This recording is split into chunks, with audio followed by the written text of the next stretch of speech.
पड़ेगा मोबाइल पड़ेगा या सका उठे लाभ से सामदेव बाबा कहले मुझे जी जिते आगुरी उठो तार से प्रॉफिट से दी जन तुम पाक तुम आगुरी उठी पड़ी मुझे ना ना ये रास्ता घाट में चलवा रिस्क मुझे तेणु आपण पाखे शिखी तो पाखे बस मुझे देखिए जड़े लोक आसला दी कहला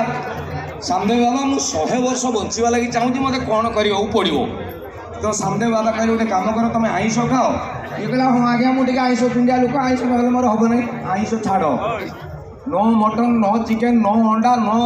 किसी माछ किसी खाइबनी केवल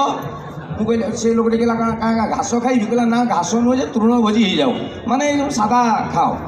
ये कहला अच्छा आउ ना निशा पानी कर ना हो आज्ञा सांगे साथी छाड़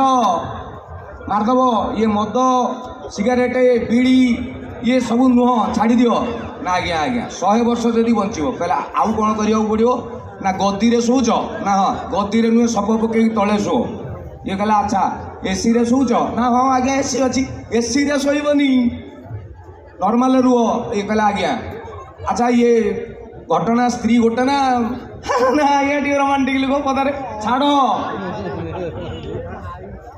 निशा पानी खाओनी आईष खाओनी गदी रे शुओ ना एसी रे शुओ ना ठंडा पानी पिओ ना एक्सट्रा मैरिटाल एफआईआर रख ना तुम 100 वर्ष बंचो ये कहला कौ कहीं बचे 100 वर्ष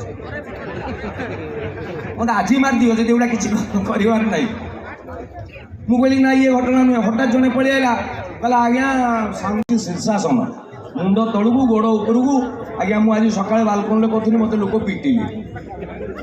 तो सामदेव बाबा कहले अरे शीर्षासन कर तुम लोक पिटिले कहीं ना आज्ञा लुंगी पिंधिक करूँ